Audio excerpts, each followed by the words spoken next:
Hi, and welcome back to the European VC, the go-to podcast for everything European VC. If you love the show, share it with your friends and join our newsletter at eu.vc. Welcome to a very special episode where we brought the founders of Vauban, Rémy and Ulric, for a deep dive on the story behind the acquisition of Vauban by Carta. You'll hear all about the founding story of Vauban and how they continue hustling to create the infrastructure for European venture and what's to come. If you enjoy our content, do support us by hitting the follow button, giving us a review, and following the European VC on LinkedIn.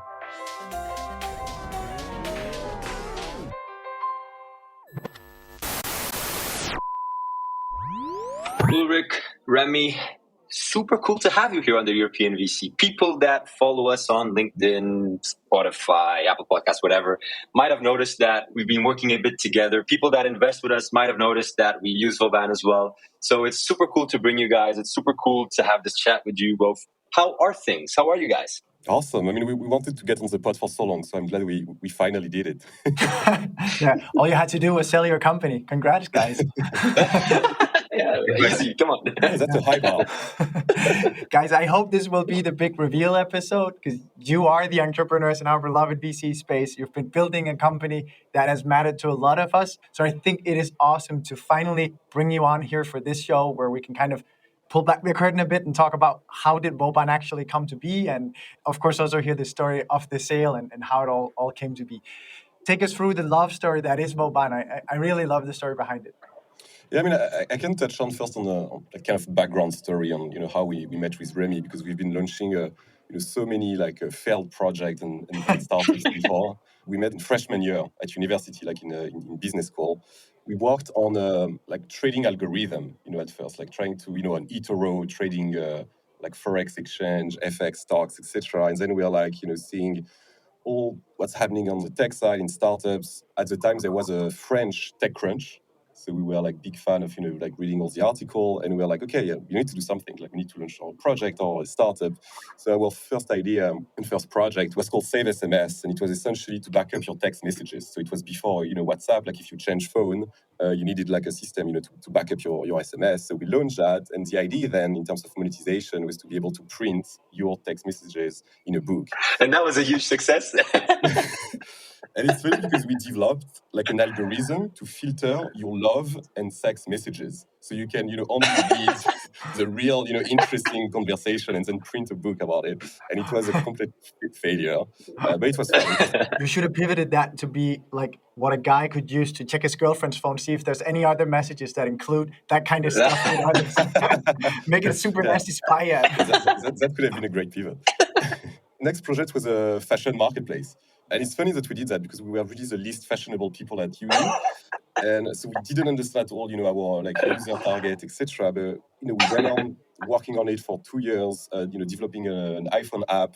It was a lot of learnings, how to fix bugs, how to engage with the community. It was kind of a Tinder for fashion. And then right before really starting thinking about Vauban, we wanted to launch a French bakery in London. We drafted a business plan. We were watching, YouTube video on how to make, French croissant, etc. I'm glad we didn't do it because, I'm not a morning person. So waking up at 4 a.m. to make a croissant, it would have been a disaster. I just need to stop you because you've got the 3 most French businesses in your track. You've got love, you've got design and fashion, and then you've got croissants. I love it.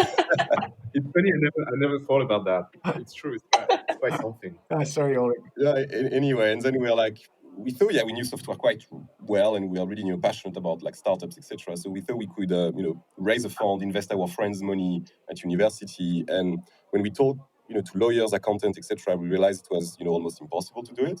So we are why not making this process easier? And I will let Rémy tell the rest of the story. Yeah, so we had that idea.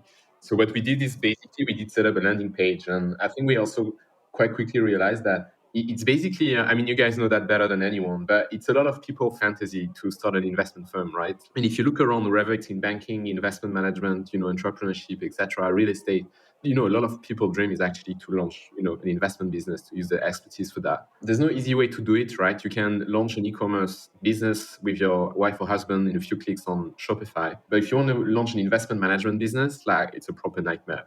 So we did set up a landing page. It was like, launch your investment fund from a laptop. And the product market fit was instant. Like, it was actually pretty amazing. We were like, a hole in the market, right? Like, we had such a strong product market fit and no competitor. That was pretty amazing. Later down the line, we actually understood that there were no competitor because it's brutally hard. But, we couldn't know that at that time. So then, we kind of resigned from, what we were doing at that time to launch kind of specifically on that. We got a first client. The people that inquired on the website, they were very qualified. We got a first client, a second, a third, etc. Raised a pre-seed round. And basically at that time, it was during the crypto boom. So that was like 5 years ago. So the first crypto boom. So a lot of the traction we had were people that were kind of leaving market making jobs or, working in hedge funds, etc., to launch strategies on crypto funds, right? On crypto, start arbitrage, etc. Actually, same, the product marketing was strong. I think we launched about 100 crypto hedge funds. And at some point, we realized that that business didn't make that much sense. Basically, it's very hard to scale because either you go at the bigger funds. The thing with big funds is that they have very deep regulatory and legal complexities. So they would have basically, turned us into a consulting firm. And the other way is to open the market and go to smaller funds. But the problem with that is like, ultimately, the entities that would capture that demand is going to be like Robinhood with their copy trading, or like IBKR, Interactive Broker. They have a very smart, manager account platform that basically looks and feels like a fund without the cost or the complexity of one. So yeah, we checked the equation every way possible. There was no way we were going to create a $1 billion business with that. So what did we do? We pivoted to the tiny but fastly growing business of venture capital that we had at that time. So we kind of got rid of all the hedge funds, which was very hard, right? Because these people trusted us very early on. It was just not easy. We also gave up like 80% of our revenue, so that never feels really good to focus on purely on venture capital funds and SPVs. But luckily, the product market fit was instant as well. Like, that got us really fast. I think we recovered revenue in just 2 months. And then we grew like at a rate that's much, much, much faster than we were, doing the hedge funds. And yeah, that's basically our story. That's basically how we got to become SPV creators. And fund creators now as well. There's one thing you didn't share in that, and that is, I call it, so I love people who are hustlers. And Dave and I, we're going to be sleeping in a car soon. So that's us hustling. But you guys have always, up until, I don't know if you're still, but up until quite some short time ago, you've actually been living together in the same apartment, living and breathing Vauban every day. I'd love to hear a bit about the personal side of Ulric and Rémy's life. Yeah, so we actually still share an apartment. It's quite funny, actually. So we wanted to buy an apartment together. We were looking at doing that, like, very recently. But our girlfriends went crazy. My girlfriend told me, quote, "It's the most stupid thing I've ever heard." I'm sure many people told you of that about starting a business as well. So maybe it's your best idea ever. Yeah, but I think that was quite strong. Even my mom, she was like, "But what does your girlfriend think about that?" So I think very sadly, living together might come to an end. Not right now, but at some point in life. It's not going to last forever. Ulric is suspiciously quiet during this session. I had the same reaction from my girlfriend as well. She was like, do you want to get married with Rémy, or are you serious with me? Like, if you're serious, like, we should live together. I guess that you're in the situation as most, that your wives/girlfriends have been waiting for you to finally make some money. And now that you do, and they find out that you actually love the hustle, that's not good. Yeah, no, it's exactly that, actually. On that note, I think, guys, it would be really cool to hear the story about the sale, right? Because I know it came to be in a very unique manner and super interesting story, because I've heard bits and pieces here and there, but I'd love to hear it from you guys, directly from the source. Yeah, so basically we had been in touch with Carta very loosely for about 1.5 years. So, they were kind of following what we were doing. As you know, at that time we were raising a Series A. So we had like 20 million committed for our Series A. And basically, Carta, they have a small corporate venture fund, and they wanted to write a check in that round. So we were discussing around that. And at some point, we met with Henry, the CEO of Carta, which is someone we admire a lot. That kind of became, rather than writing a small check, that became basically, why wouldn't we, completely join forces? I mean, it was a very, very long thought process. Like, I think Ulric debated that, like, literally day and night for, like, weeks, or I think even months. Initially, it wasn't thinkable for us to sell. I would say that genuinely the thing that motivated us, firstly, is that the project with Carta makes sense. We operate in a market that's not enormous, as you guys know as well. It's one of these markets where it makes sense to have a monopoly, right? To have just one actor that kind of is the main gateway for private markets globally. if you think like that, it kind of makes sense to join kind of, forces with Carta, right? Because it just serves the industry so much that there's just one actor that has everything. It just makes everything so much easier and better for everyone. So we thought the project with Carta makes sense. What they were proposing us, it was very interesting as well, right? Like we're going to kind of, build that part of their business. So that's super thrilling for Ulric and I. It was that time where, the market was not nearly where it is today, but people were starting to adopt kind of the level of activity and the scale of activity and valuation we were trying to see. So we hadn't seen any softness in our numbers yet, but let's say there was a little bit of uncertainty, and we were feeling that, when we were kind of raising our round inventory and ended up being fully committed. Yeah. So basically we got to think, we created Vauban pretty much out of school. It's been a very long and risky journey. And, some people, they trusted us with their time and love and money from very early on. All of our early employees, they're so smart, they're so incredible. They could have worked, anywhere, and pretty much anything in this anywhere would have been more lucrative for them. And same our investors, right? There's a lot of deal flow, but they chose to trust us very early on. Some of them pre-seed, right? It was just Ulric and I in the basement. We kind of phrased the situation for everyone, right? Like investors make money, early employees make money, and that was very important to us. So I would say that's how we got to make that decision. Is there anything you want to add, Ulric? No, for me, it was a very interesting process, like these 3 months of M&A, because there is not a lot of content online on how to execute an M&A. If you Google, how to raise a round, you have thousands of podcasts, you have an article, etc. But how to do an M&A due diligence between 2 tech platforms, there is literally nothing. Like you can find an article on a Harvard Business Review about Amazon acquiring Walmart, but not Walmart, Whole Food. But it's not the same at all, right? Like it's like 2 tech platform, tech players. The due diligence is completely different. And I was really surprised that there was nothing online. I remember when we did tech due diligence and tech integration chat with the Carta team. I asked our CTO the day before the actual 8 hours meeting. I asked him just Google M&A tech due diligence question, and he arrived in the meeting in front of 10 lawyers, boardroom in a law firm, and it was pretty scary, right? I told Davis at Carta, who is a kind of lead corp dev strategy team at Carta, you should write a blog, because you did 8 acquisitions at Carta, and it would be super interesting to share feedback with the community. That's on true. How to prepare for an M&A, how to prepare for due diligence, how to think about integration, etc. And there is no such content online. That's true. Well, listen, guys, we have some topics that we want to deep dive into, but I can't resist but doing a little pause here for you guys to do something, which is most of the people listening in right now are GPs, emerging GPs. Some are aspiring, some are more established. You guys know more or less the makeup here. And I have to give you some airtime to talk about what are you guys offering them? What are the solutions? Why should they even care about visiting your website or checking you guys out? So over to you guys to give us kind of a quick pitch of what is Vauban solving, because we didn't really do that yet, and I think it's important. Yeah, a fund manager, you want 2 things in life. You want to raise money and deploy money in startups, right? That's the 2 things you care about.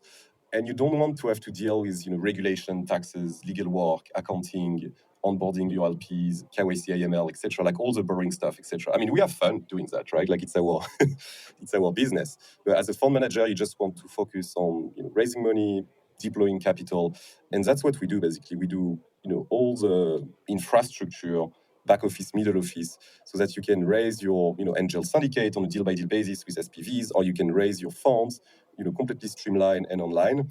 And that's going to be our mission at Carta as well. Really develop Europe infrastructure to enable emerging and established fund manager to do syndicates, SPVs, and funds, streamlined, efficient, and online. So that's really our mission now. I think there is a lot of evangelization as well, to be done in the market. We need to have more angel investors in Europe.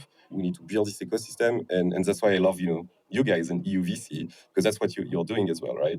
So I think we are completely aligned here. It's just that we are doing the groundwork, right? The infrastructure. Yeah, absolutely. And if I'm living under a rock as an emerging GP and I've never heard of Vauban, and so I'm like, that sounds interesting, but I'm not sure if I really trust you guys. Can you just share us some big numbers of what's the amount of volume of deals that Vauban from Carta has processed? Can you name any kind of firms or clients? I don't know if you can or not, but just if I don't know you guys, why should I trust that you guys can do this? Yeah, basically, I think Ulric said it very well, right? We do your back office. I think that's the most simple way to describe it is that, we really do your back office so that you focus on investing rather than admin. So we have, I think, about 280 active clients at the moment, and we've set up about 560, I think, investment vehicles. $1.2 billion were raised on the platform. So not pretty good numbers. I mean, it's just starting. That's a nice number. Yeah, I mean, Carta is in hundreds of billions or something, so it's still a drop in the ocean, but I think we can get really, really, really far from where we are now. And I mean, we work a little bit with everyone, really. We have very established venture firm, mostly, European established venture firm because, the American ones use Carta. But we also work with a small group of syndicates. We even work with founders, if you want to keep your capital clean and kind of wrap everyone up in the vehicle. That's our cheapest vehicle. It's like $2,000 or something, all included. We really work with all the actors of the industry.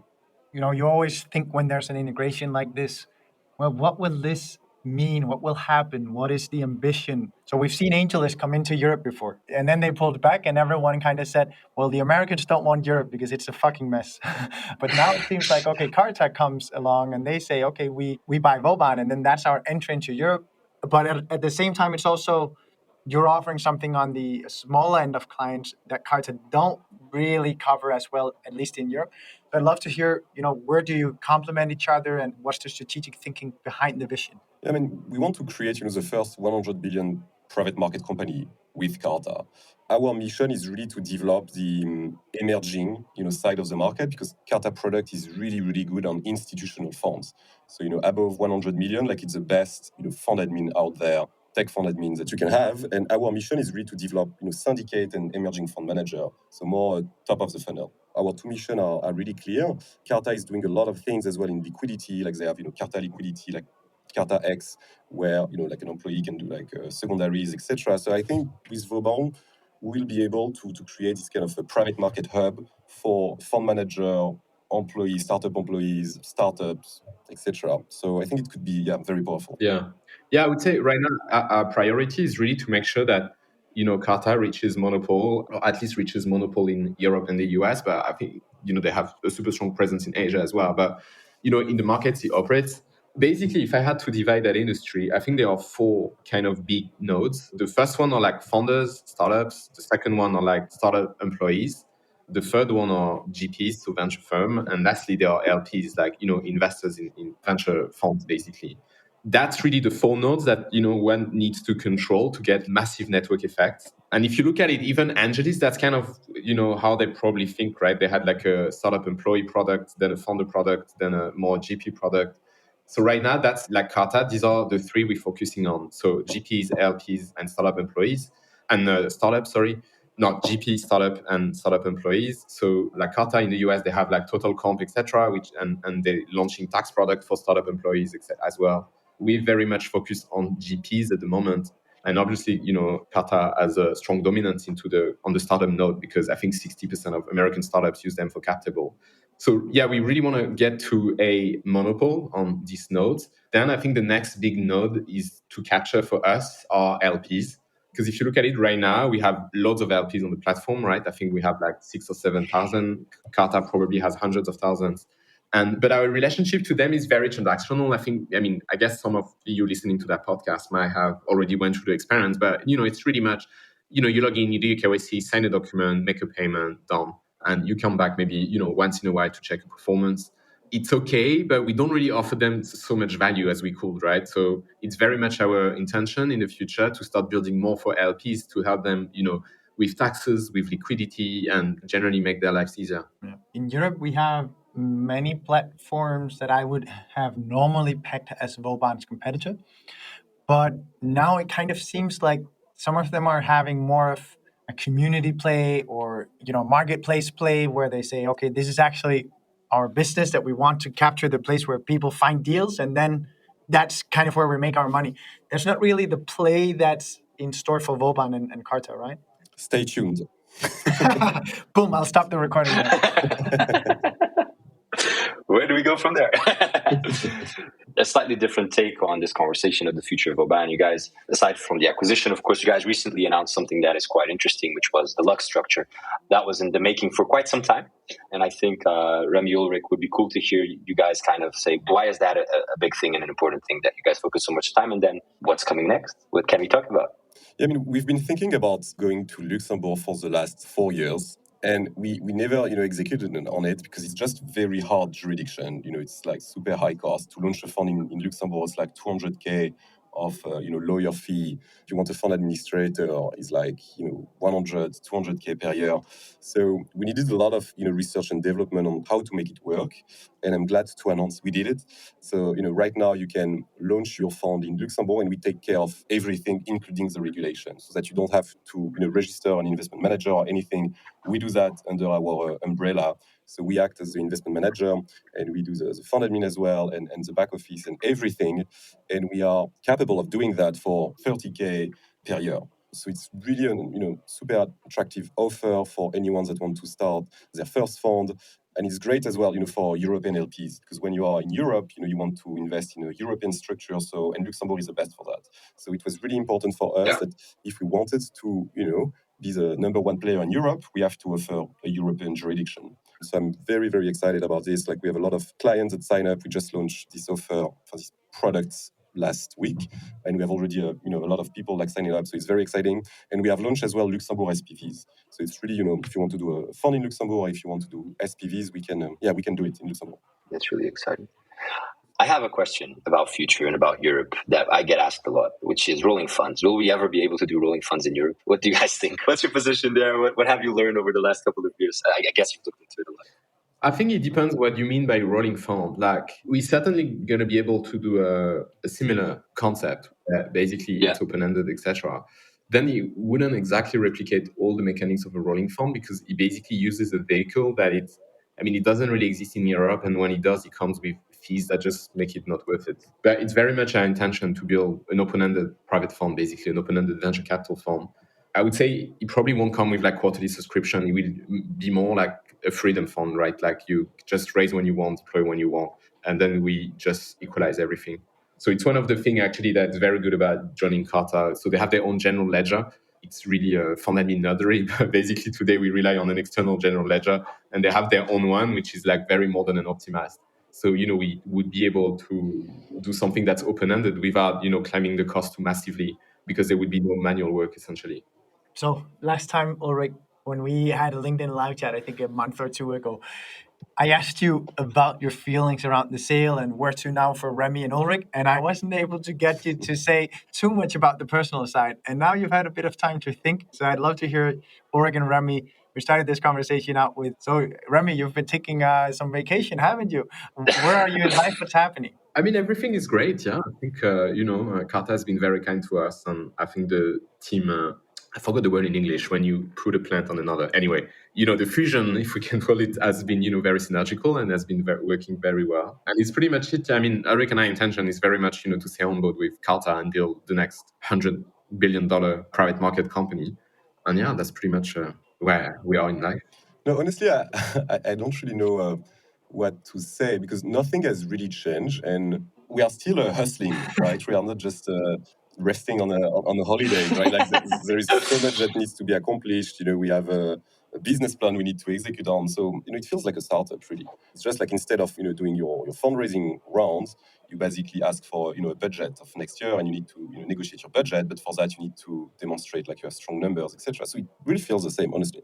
So we won't see Rémy or Ulric kind of early retiring to open kind of lifestyle cross-country in downtown Soho, whatever. Not yet. Not yet. I love that. So now to the final and most important question before the quickfire. I have been seeing something on the hand of both of you, which looks like the new sexy gimmick / nice apparel or whatever you call that you can get from the Vauban design studio. Am I right in saying that you're wearing a ring with the Vauban logo on? Oh yeah, the signet. Yeah, we've produced just 12 of them. It's seen like in the Lord of the Rings, no? I think there are 12 rings. Who has the ring to rule them all then, if it's like Lord of the Rings? That went to Henry from Carta. It's Henry from Carta. I love that. I love that. And to the listeners that don't know, the reason why I hype up your sexy apparel line is because you have vests that are downright proof. And I think that that's an amazing offering that everyone should get, especially these days. So if you had a ring now to go with it, that would be amazing. that would. Guys, you know this, our listeners know this. We always end our episodes with a quick fire round, quick answer questions, 30 to 60 seconds each. Typically, we interview GPs. But since you guys are servicing GPs in such manner, I think we will ask you exactly the same questions. I think that will only be cool. Are you ready? Yeah. I'm up for it. First questions. And Ulric, let's start with you. First question is, what areas, technologies, or sectors excite you the most that other people around you maybe don't really feel that excited about? So I'm really excited about full stack startups or tech-enabled startup, where essentially you have a software component, but you have a service component as well, because that's what we've been doing, at Vauban. Like Vauban is not 100% software. We have still like an operational team, and our goal is to enable this operational team through software to be more efficient. And I think it's often underlooked, by VCs, because VCs, they want like 99% profit margin, pure, B2B SaaS software startup, and they don't really want, to invest in full stack startups. So we've been, over the last 4 years, preaching in the desert, trying to convince VCs that it makes sense. And, we have example how successful it could be to really own a vertical, right? Like to be really full stack, like Apple, for example, they could have done software only, but, they went hardcore on developing a great hardware as well. Or Uber, they could have, developed like a software for taxi drivers, but they actually, hire taxi drivers to do it. So we have, same for WeWork.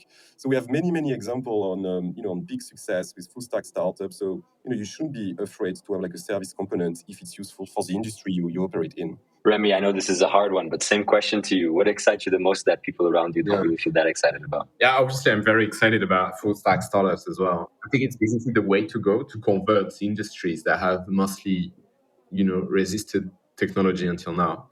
And then I would say something that interests me, but I'm not sure that it's a good investment for many reasons. But it's anything around, kind of government tech. Like, it's a little bit sad, but, with everything we're seeing, it looks like democracy is not being as successful as it used to at the moment in the West and elsewhere. And I'm asking myself a lot of questions about, how technology could make it more fair, transparent, make it easier for kind of leaders to make long-term decisions rather than very short-term ones. Earlier today, we had a chat with Dan from Superseed, and he actually brought up exactly the same topic. So how can tech help us have a better functioning democracy in government? So you're not alone, Rémy. So maybe it is not, there might be a twist there of a good investment. I respect Dan a lot. That's why I bring him up, of course. Yeah, the problem is that I think it's so plagued with very archaic thinking and processes that I think it's just really hard basically to sell to, governments and government-related entities. You could go full stack, but that basically, means doing a revolution, right? Crypto people might agree with that one. To be honest, guys, I hesitate a lot about, starting like angel investing, because as an entrepreneur, you are forced to be extremely optimistic, about the future. So when a founder, talk to me and pitch me their startups, I'm like, yeah, definitely I'm going to invest, right? So I want to invest in every single founder, which is not a good strategy, right? So, if there are founders that, are listening, don't hesitate to send us your deals. We're kind of destroying the whole concept of the quickfire right now, but that's actually interesting because that's the basis of the 500 global kind of concept of the ideal portfolio size is 500, right? And that's why I have to put this message, guys. That's why the European VC does what it does, right? It's exactly for those reasons. But I agree with you, Ulric. When I see founders, it always pains me to not be able to invest in every single one of them, especially those that I think are like doing an amazing job, because we have amazing entrepreneurs in Europe. Moving on. Second question of the quickfire, and this one, Rémy, let's start with you. What are your top tips for emerging VCs who are fundraising across Europe? Basically, I think a lot of people that launch their venture firm, they kind of shoot too big too early. They kind of like, okay, I'm becoming a VC, I'm going to raise $100 million. And it's easy to think that it's easy because on the media, you only see the good news, right? But, you're just looking at the top 1% of kind of venture capitalists, getting started. Yeah, it's a lot harder than that to get there. So basically, my tips was like, if you can, I think it's good to start deal by deal, right? You build a track record, you build a relationship with LPs, you start building your brand, your personal brand, which is extremely important in venture capital because basically what you're selling is so commoditized that it's you, right? Like you really have to be strong and people really have to trust your instincts. And then when you launch a fund, I think it doesn't hurt to start to launch a small fund, even 5 million. I think you're going to have to do very early stage, which is very, very hard. But, if you do it well, it's going to be very lucrative for everyone. And from there, you can build on bigger funds. Like, yeah, you always break my heart, but I see too many people even saying, I'm going to raise 50 million and I don't launch until I have 50 million. And they spend years, and just not getting there. So it's okay, start small, but close something, do deals, get in the flow, and then you're going to scale basically like a business. Ulric, anything you'd add as top tips for emerging VCs in Europe? Yeah, we are not great at this quick fire, so I will try to be extremely quick. I'd say to be extremely precise in your investment thesis. Pick your niche and be passionate about it, because 50% of the VC I'm meeting with are, they tell me, oh, we invest in tech, seeds to Series D. And it's fine when you are a big firm, it's fine when you are an established brand, but when you are launching your first fund, you need to be extremely differentiated and look for investors or angel investors, that share your values and your conviction about a specific niche. Yeah, definitely agree. Third and final question, which is, what's the most counterintuitive thing since you've started servicing the venture industry as a service provider? Ulric, let's start with you. I read the power law, right? And I didn't realize at what level, the power law was so steep and all the implication. As a VC, you're going to be wrong 90% of the time, but you still need to invest with a lot of conviction. So it's kind of counterintuitive. Yeah. And, you will see VCs on Twitter, on LinkedIn, writing long article about the future of the world, etc. And you are like, oh my God, this guy is a genius investor, but actually he's wrong 90% of the time. But when he's right, oh my God, right? It's, Revolut, all the big startups, Stripe, etc. So it's kind of a counterintuitive thing. For sure. Rémy, what about from your side? What's the most counterintuitive learning? I would say it's more the things we've seen, because obviously we do deals every day, right? So we see a lot of volume and a lot of exits as well, etc. on the platform. One thing I've noticed is that I haven't run numbers on that, don't overtake it, but basically, star repeat entrepreneurs, that they don't necessarily always make the best investments.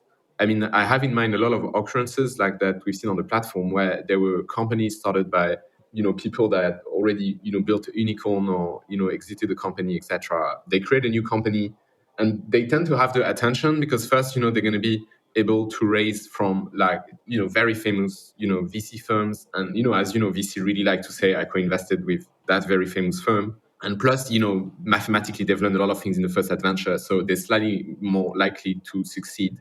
But the thing is, you pay a very, very steep price for that. You can pay 4 or 5 times more than a first-time entrepreneur. So, you need to take that into account. And the second thing is that, if there's no good product market fit, there's no good product market fit, right? The guy might be a superstar, but the thesis end up not being right. There's a lot of luck in that game as well. I think we don't talk about it enough. So yeah, I would say that that's the kind of scene that we've seen. A lot of down rounds or 15% up rounds, etc. happen with these superstar entrepreneurs that started with extremely steep price for the seed round. It's interesting to hear from someone who has that much volume go through your hands, right? So cool to hear from someone right next to the deal volume.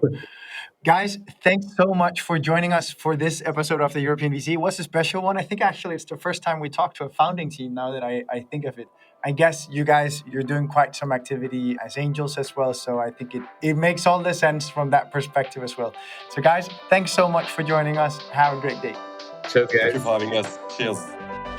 Thank you for listening to this episode of the European VC, the go-to podcast for everything European VC.